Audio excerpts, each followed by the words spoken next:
One of the best ways to make connections with students and families while we're learning remotely is by adding your own voice and letting them see either your face or your voice every chance you can get.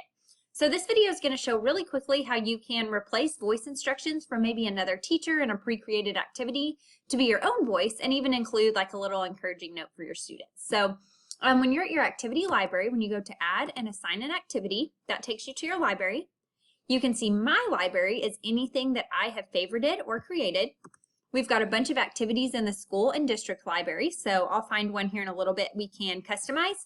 And then community is just anything created in Seesaw. So I've sorted by second grade in math, and I see this problem solving activity. When I click on this, I will notice that the video here is another teacher explaining the problem solving activity. So several things I can do. So when you listen here, this is that teacher. And so students and families, if they've never met you, might appreciate hearing your voice here. So what you can do is you can go to favorite the activity, and that adds it to your library. And then you can click on the three dots and copy and edit. So basically we're taking her template and we're just gonna put our own voice instructions here. So really she's just reading off of these instructions. So I could just get rid of these voice instructions. And now we can go in and add our own voice instructions. So before we do that, and just to kind of give you an insight on creating activities, so you've got the title here, which you want to make as specific as possible, text instructions, and you can see they're using the Seesaw icon shortcut, so I'll show what that looks like. But even if you just have voice instructions, that's going to be like the most powerful.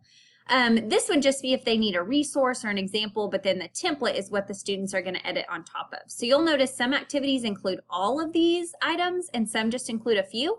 But definitely the voice instructions is super helpful, and then just making sure the template is customized like you like it. So when we want to add voice instructions, we just click here. You can include like a little something encouraging or keep it directly as instructions, but them hearing your voice is going to be awesome. Today we're going to be working on problem solving. First, you're going to listen to the directions on the screen. So you would go and you would record the instructions, you can play it back, and then you can restart if you don't like it. But hearing your voice is just going to be so good for them. So then in order to go in and look at the template, I'm just going to click on the template attached, and you'll notice that this teacher has a voiceover option here.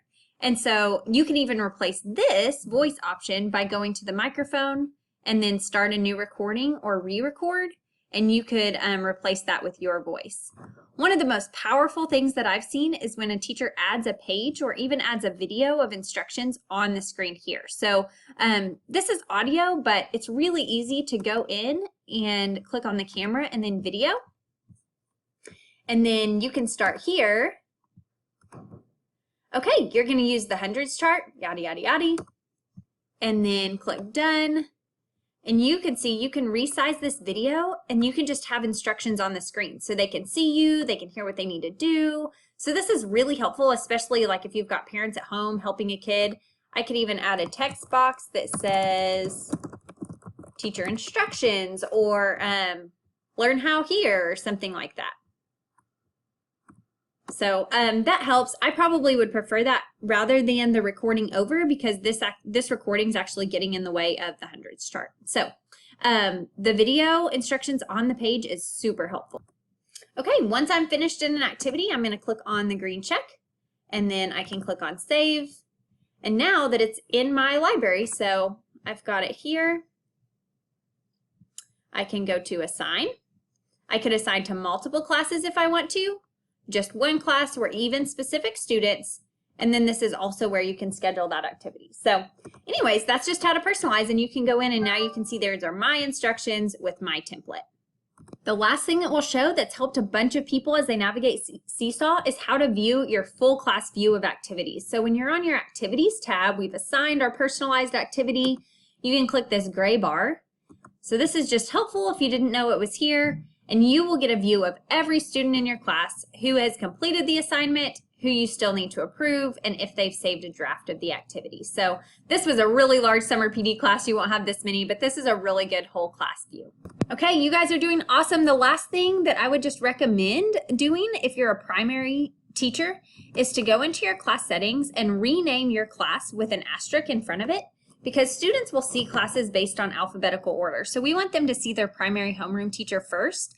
So this will allow the students when they come into your class to see your class first and then all the other classes underneath. So that's a really great idea. Same thing when you go to Journal and you click on the folder for your Zoom link and class schedule. So I don't have that here, but I would put an asterisk in front of the Zoom link and class schedule so that it's the first folder they see. So just a little tip on how to personalize and how to make navigation easier for students.